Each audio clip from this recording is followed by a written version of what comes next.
दिल्ली में कोरोना का कहर जारी है।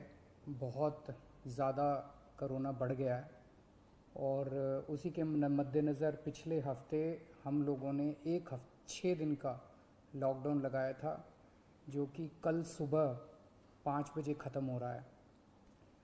जिस तरह से तेज़ी से केसेस बढ़ रहे हैं दिल्ली के अंदर, उसको देखते हुए ये लॉकडाउन लगाना बहुत ज़रूरी हो गया था।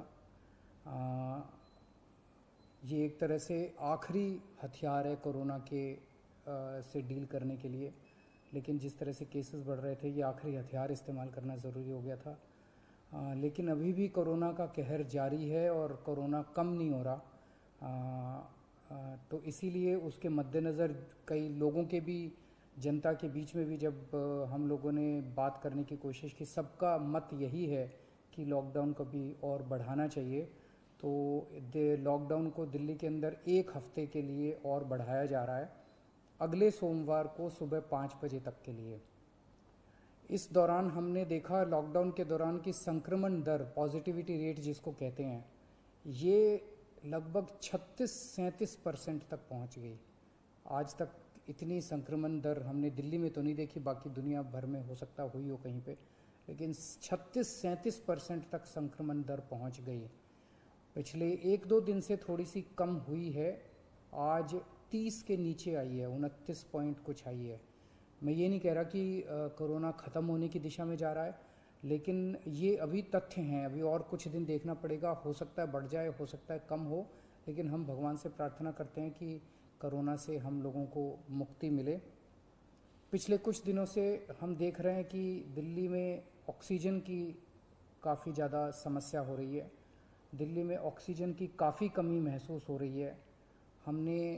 दिल्ली की इस वक्त ज़रूरत 700 टन की है और हमें केंद्र सरकार से 480 टन अलॉट हुई है।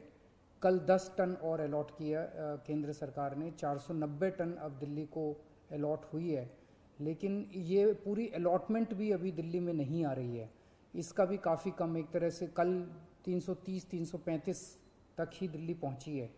तो 700 टन की ज़रूरत है इतने कोरोना की महामारी में, उसके मुकाबले में 330-335 ही पहुंच रही है। ये दिल्ली जो ऑक्सीजन की कमी है, दिल्ली के अंदर ऑक्सीजन पहुंच नहीं रही है, जगह जगह से जो ऑक्सीजन आनी है, ये एक बहुत बड़ा कारण है जो ऑक्सीजन की कमी जगह जगह अस्पतालों में महसूस हो रही है। लेकिन हमारे ऑफिसर्स, हमारे सभी मंत्रीगण, हमारे सभी लोग रात रात भर पिछले कुछ दिनों में, जब से ऑक्सीजन की कमी हुई है, एक एक अस्पताल जहाँ जहाँ कमी है वहाँ सप्लायर से, मैन्युफैक्चरर से, ट्रक ड्राइवर से जो लेके आ रहा है उससे फ़ोन कर करके कोशिश कर रहे हैं कि समय पे अस्पताल में पहुँचे। मैं ये नहीं कहूँगा कि सारी कोशिशें कामयाब रही, कई जगह फेल भी हुए हम लोग, और कई जगह हम समय पे ऑक्सीजन पहुंचाने में हमारी टीम कामयाब भी हुई। तो सबसे पहले तो मैं उनको जो रात रात भर काम करके और अस्पतालों तक ऑक्सीजन पहुंचाने की जो लोग भी कोशिश कर रहे हैं, उन सबका मैं धन्यवाद करना चाहता हूं कि इतने मुश्किल समय में इतनी मेहनत कर रहे हैं। क्योंकि ऑक्सीजन इतनी इस वक्त कीमती है, इतनी कम है, तो उसका मैनेजमेंट करना बहुत ज़रूरी है। तो उसको मैनेजमेंट करने के लिए भी अब कल से ठोस कदम उठाना चालू किया। हमने एक वो पोर्टल टाइप बनाया है और ऑर्डर जारी कर दिए गए हैं, जिसमें हर 2-2 घंटे में मैन्युफैक्चरर से लेके और अस्पताल तक, एंड यूज़र तक, हर एक को 2-2 घंटे के अंदर अपनी ऑक्सीजन की पोजीशन बतानी पड़ेगी। कि मैन्युफैक्चरर को बताना पड़ेगा कि पिछले 2 घंटे के अंदर कितने ट्रक उसके निकले, सप्लायर को बताना पड़ेगा कि कितने ट्रक उसके दिल्ली के अंदर, दिल्ली की तरफ जा रहे हैं, अस्पतालों को बताना पड़ेगा कि पिछले 2 घंटे में कितनी इस्तेमाल हो गई, कितने घंटे की और बच गई।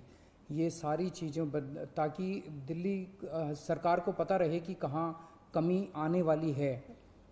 तो इसके अलावा केंद्र सरकार से काफ़ी सहयोग मिल रहा है। कल भी पूरा दिन केंद्र सरकार के अलग अलग मंत्रालयों के साथ हमारे ऑफिसर्स की टीम बैठी रही, और दोनों टीमें, केंद्र सरकार और दिल्ली सरकार, अच्छे से मिलके काम कर रही हैं और कोशिश की जा रही है कि जो भी सप्लाईज़ आने में दिक्कत हो रही है, उन दिक्कतों को दूर किया जा सके। और मैं समझता हूँ कि आने वाले कुछ दिनों के अंदर ये बहुत ज़्यादा अफरा तफरी का जो आलम है ये ठीक हो जाना चाहिए। कल हम पूरी कोशिश कर रहे हैं कि जहाँ से भी, और केंद्र सरकार से तो मदद मिल रही है, और भी जहाँ से भी हम लोगों को ऑक्सीजन मिल सके, ऑक्सीजन के टैंकर मिल सके, पूरे देश से, दुनिया भर से हम पूरी कोशिश कर रहे हैं। कल देश के सभी मुख्यमंत्रियों को मैंने चिट्ठी लिखी है कि अगर आपके यहाँ, आपके राज्य में, गवर्नमेंट में या किसी कंपनी में कोई ऑक्सीजन की पॉसिबिलिटी हो तो हमें ऑक्सीजन मुहैया कराइए, ऑक्सीजन टैंकर मुहैया कराइए। कुछ एक राज्यों के साथ बातचीत भी शुरू हुई है, जब भी कुछ कॉन्क्रीट नतीजे आएंगे मैं आपको ज़रूर बताऊंगा। लेकिन बहुत ज़्यादा कठिन परिस्थिति है, इन कठिन परिस्थितियों के अंदर सब मिल के काम कर रहे हैं।